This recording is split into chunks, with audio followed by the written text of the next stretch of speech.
My journey to becoming one of a handful of ethnic female leaders in an executive position in Australia in some ways has been easy, and in other ways it has been really challenging. The easy part is that I've got a first name that no one can pronounce, a surname that no one forgets. And so I've built a brand for myself around this. The challenging part has been that people see my colour before they see me as a woman.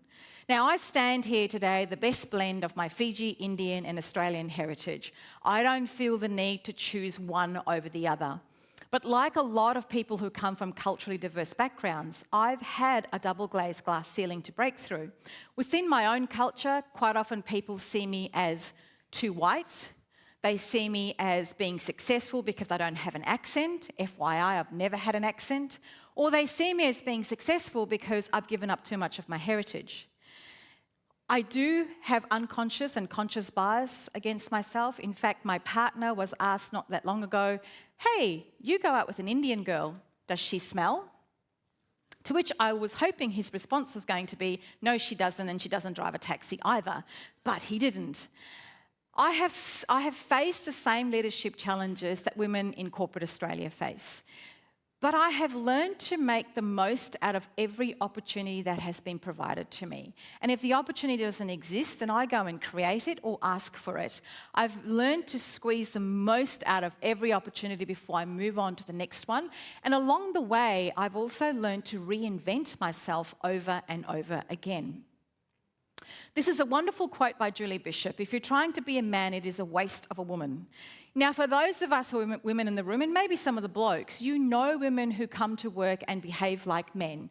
Now, surprise, surprise, I was actually one of these women. I thought that to get somewhere in corporate Australia, I actually had to take on the habits and leadership style of men, to the point where I didn't wear skirts, I wore pants to work every day.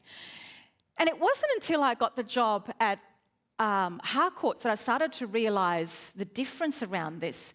But the actual realisation happened to me at the Telstra Awards, when the morning of the awards, they took us all out for breakfast. And I remember sitting around a table of about 40 finalists from all around Victoria, and we were supposed to share our story and our journey. And, you know, it was who we were, where we worked, what we did in terms of our leadership roles, our challenges, what we would do if we won the award, etc. And I was listening to all these amazing women, and about halfway through, I had this horrific thought go through my mind, which was, oh my God, I do business like a man. Like, if these women worked in my environment, they'd be eaten up alive, you know.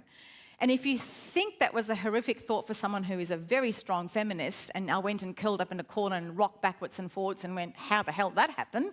You're absolutely right. But you see, there was a really good reason for that. I have worked in an industry that has been well known as the boys' club for many, many years. My strongest mentors, my strongest backers and sponsors have been the most amazing businessmen, and I learned how to do business from them. What I didn't have was strong female role models paving the way and showing me how to be a female leader, and that it was okay to be that. And so what I couldn't see, I couldn't be. There was also a big element of, if I really bring all of myself to the table, then I'm going to be judged.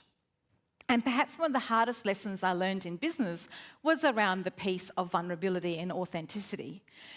And when I joined Harcourts, the guy who hired me about a month later sat me down over a drink, and he said to me, "Sadhana, people in this business have got to see the real you. If you want to be successful as a leader and you want to lead people, they have to see the real you."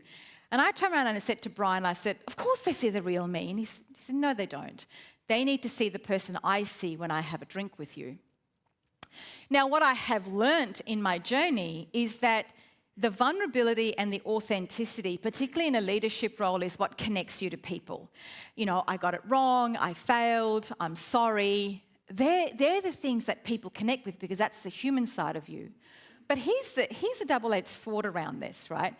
I bring all of myself to the table now, and I know that people connect with the fun side of me, the side they connect with. You know, there's a certain side of Sadhana they love to connect with. But there's the other side of me, which is my flaws, and we all have flaws. None of us are perfect. And the flaws are what people judge me on. And so I've really learned to actually let go of that. And if you haven't done any work with Brené Brown or listened to any of her podcasts, you need to. And she says it beautifully. And she says, you know, to be authentic and vulnerable, you have to be brave. And you bring all of yourself into the arena. If there are people who are outside the arena who are giving you feedback, and they're not being vulnerable and authentic with you in the arena, you don't need to take their feedback on. You need to take feedback from people who are in the arena with you, standing shoulder to shoulder, who are going to have your back. That's the feedback that counts the most in this area. This man's name is Gilbert Enoka. Gilbert is the mindset leadership coach of the All Blacks, which is one of the most successful rugby teams in the world. And he's one of my mentors and a friend of mine. I'm very lucky to have him in my life. And about 7 years ago, I sat down with him and I had a number of issues in the business. I was still sort of grappling with the role that I was playing. And he said to me, he said, look, I've heard all of your challenges. He said, but you've got to master the system and find a way to make it work for you. And I'm kind of like, what does this mean? You know, so I kind of had to pretend like I knew what Gilbert was talking about and then go away and think about it. And it was a bit like my Mr. Miyagi moment. If those of you haven't seen The Karate Kid because you're under 40, see the movie. It's actually quite a good movie. But it was my Mr. Miyagi moment. I kind of went away and I thought about, you know, what does he mean by that? But the thing is, we all work in a system, right? Whether it's at home, whether it's at work, whether it's with your friends, the social communities we live and play in, we all work in a system. And it's a bit like snakes and ladders. You climb the ladder, the view is amazing, you high five, I'm up here, the snake gets you, you go down the ladder and you find another one to climb. Mastering the system for me was as simple as this. The first thing was I needed to have a very clear focus on what I wanted to achieve. It was a bit like that racehorse running down the track, knowing what the finish line was, and I had my blinkers on and nothing was going to distract me. The second thing was I needed to know who the heroes and villains were of my story. Every story has heroes and villains. I needed to know who the heroes were so I could work with them, and the villains so I could actually avoid them. I needed to understand and face my fears head on.